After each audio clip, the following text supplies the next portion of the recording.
When you're a little kid, imagining what you want to be when you grow up, there are some jobs that feel extra special, like being the president or a movie star. I've always felt that way about conductors. To me, their job seems special. They stand front and center between large audiences and the ensembles they're in charge of, and just by moving their arms, they get to create music. As an audience member, I can see what they are doing, but I don't really know how they do it. To make things even more mysterious, no two conductors seem to be doing the job the same way. Sometimes it looks flamboyant and dramatic, and other conductors seem to keep the arm waving small and controlled. And yet, they all raise their arms and the music begins. I wanted to pull back the curtain and get an inside look into how conductors do what they do. So, I decided to talk to one. I'm Erin O'Malley, and you're listening to Classically Training.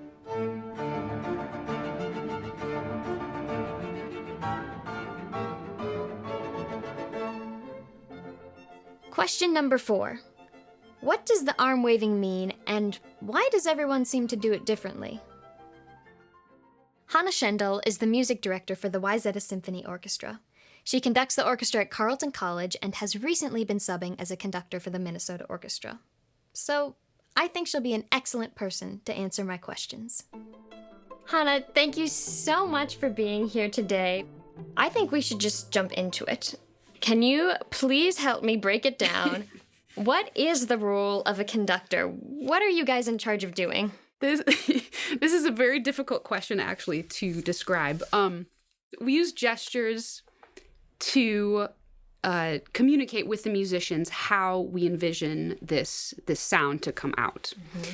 And so through the rehearsal process, our job is to kind of amalgamate all of these various ideas that the musicians come in with and create one vision that we can all be proud of, that we can all share with audience members.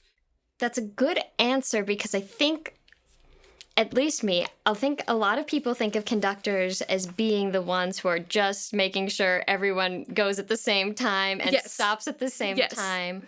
But you're saying it's a little bit more complicated than that. Much more complicated. I would say that the physical gesture of conducting is maybe the final 2% of the work that we do. And that's the most visible work that we do. Mm-hmm. You know, if you think of that as like the tip of the iceberg, and then all of this work is underwater, nobody sees it, it's sort of behind the scenes. It's the rehearsal process, it's the research, it's, you know, the speaking with audience members outside of concerts. There's a lot of preparation. So when I look at a conductor and I'm sitting in an audience, I see them on a podium, and it looks like they are looking at music.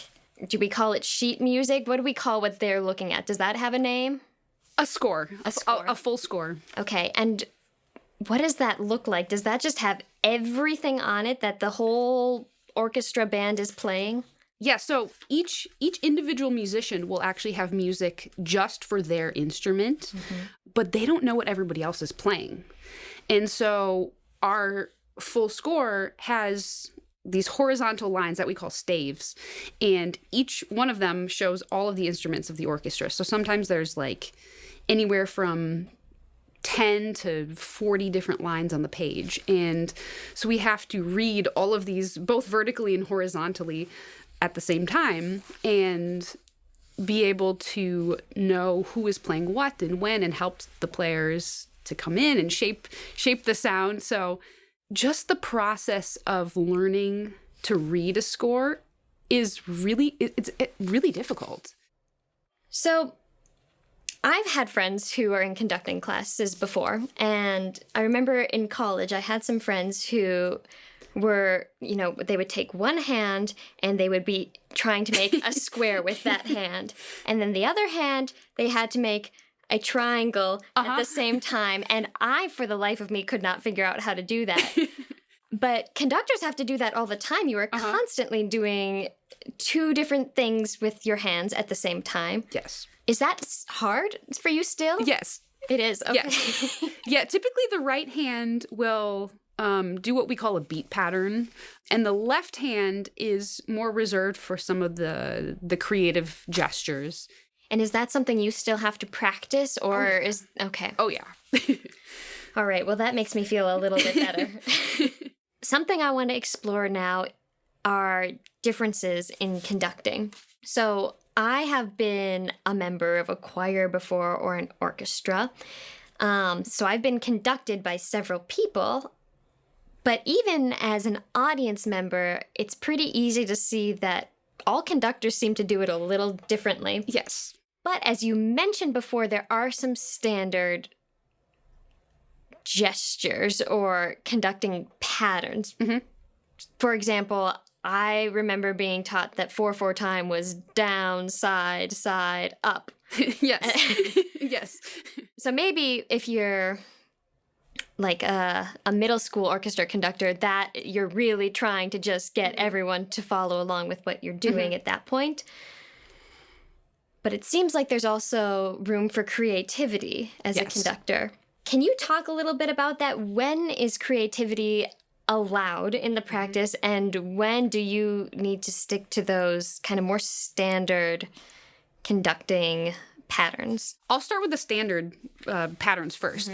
So I think the one rule of conducting technique-wise is that one, the beat that comes on the beginning of the measure is always down. Okay. And so that vertically aligns all the musicians so we know where we are in the music. So 1 is always down if we're counting in 2. So like 1, 2, 1, 2. It's sort of like an L shape. And then 3 is a triangle, so it's down, 2, 3, 1, 2, 3. And then 4, you got that one. So down, side, side, and then God, I was nervous about doing that in front of you. Yeah. The problem with those patterns is they aren't musical. They're very functional. So we use those patterns in music that is really complicated. There might be different rhythms happening in various or in instruments, and so they just need really clear patterns so they know where to align their parts. We also use the patterns for music where the meter changes constantly. So the meter is the groups of rhythm. So it might be 1, 2, 1, 2, 3, 1, 2, 1, 2, 3, 4. Sometimes they change like that. And the patterns are helpful just knowing where you are. So 1, 2, 1, 2, 3. Where the creativity comes in is almost all music that's not super analytical. So yes, the conductor needs to keep a pulse. I don't like to say that they beat because that feels unmusical, but we always keep a pulse. Okay. We are able to shape a line. So if you imagine you're singing a song, you don't want to break up the song every like into short amounts. You want to think of a long phrase. Right. Just like a sentence. We also can be really creative in terms of articulation, which means the quality of an attack. So it could be like really short. It could be heavy. It could be like a full sound. And so there's a lot of creativity in the quality of sound and the quality of gesture that corresponds to that. So if you wanted an attack to sound sharp, is every conductor going to do a throw the dart gesture if they want something to sound sharp? No, they'll have their own toolbox of gestures. Okay. And so every person has their own unique type of body language. And we all communicate differently, both with our body and verbally. And so conductors are the exact same way. I personally do try to draw inspiration like from daily sort of activities that I just do. So like throw the ball, just regular everyday gestures. Other conductors, might be built differently. They might be taller than me. They might have really, really long arms and have to move differently, or their center of balance might be different. And so it depends on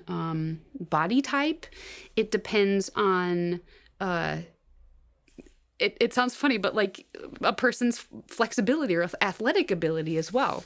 How do you think musicians are able to interpret each conductor if they're all doing it a little bit differently?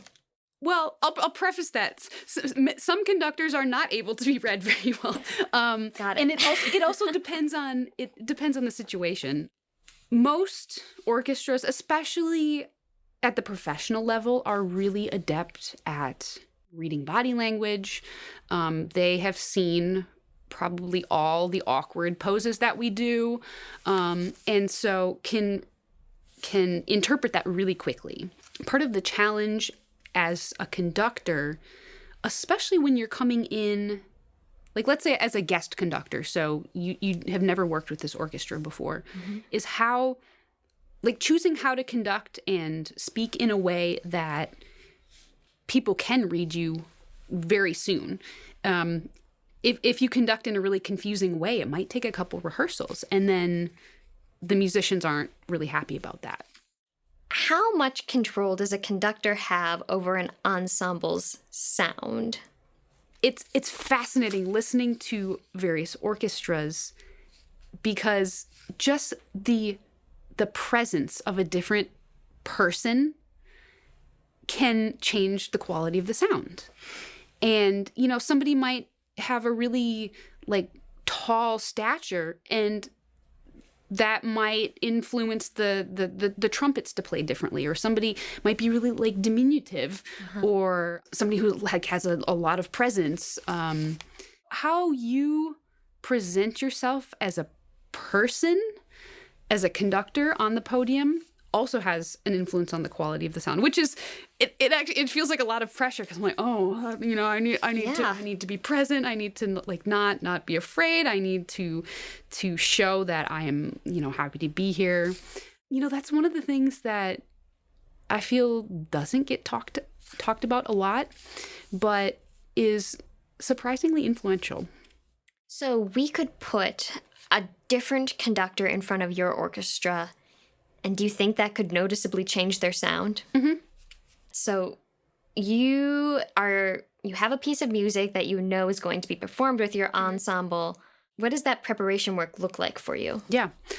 Well, so I have to piece together an aural image of what this piece is supposed to sound like. So I have to, look through the score and interpret all of these musical symbols. You know, sometimes I need to use a dictionary, because a lot of the words in the music are in a different language. So I need to translate, like, what does this mean in English? Or what was the intent from the composer, what they wanted. I personally play some of the music at the piano so I can hear the quality of the harmonies. So like how notes are stacked vertically. I also look at horizontal line, like where is a phrase going? Where is it ending? Who has it?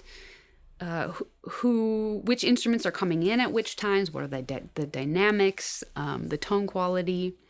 We have this process that we call score study, which is this extremely ambiguous term. Every single conductor does it differently.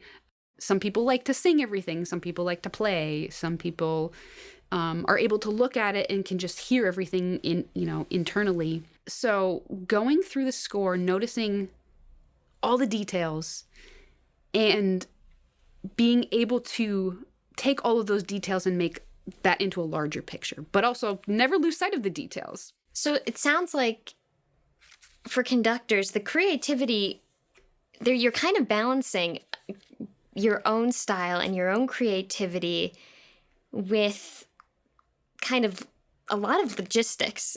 One, communicating, another, tempo.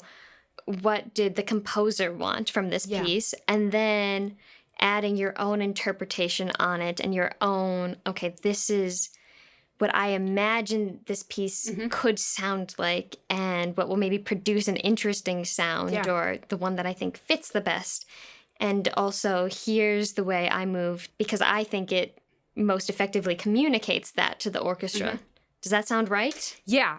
What's fascinating to me about conducting is it's sort of a temporal art form, and it it happens in the moment and then it's gone. And every single person brings something of themselves to that music. They, you know, they also bring all of the research that they've done. No conductor, no performance is ever the same.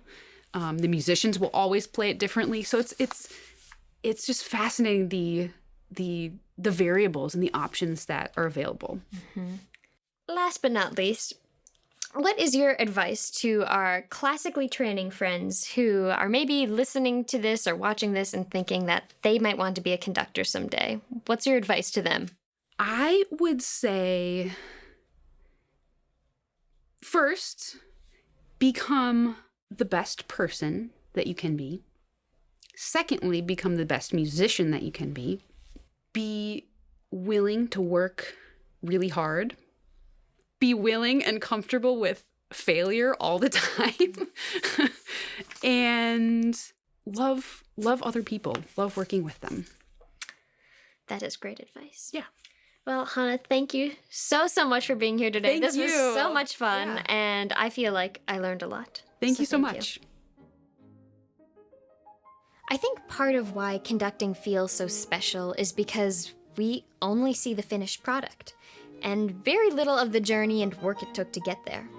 Conductors are about as classically trained as you get, and Hannah still emphasized how much learning, changing, and adjusting is part of the job. It reminded me that my classically training journey may be a long one, but when I think about all the people I've met and learned from, my guess is that they'd say it's worth it. And so far, I agree. This episode was produced by Daniel Nass, video production by John Reynolds with technical assistance from Josh Savageau, Evan Clark, and Elizabeth Iverson. Special thanks to Hannah Schendel, Katie Condon, and YourClassical NPR. This is APM, American Public Media, bringing music to life.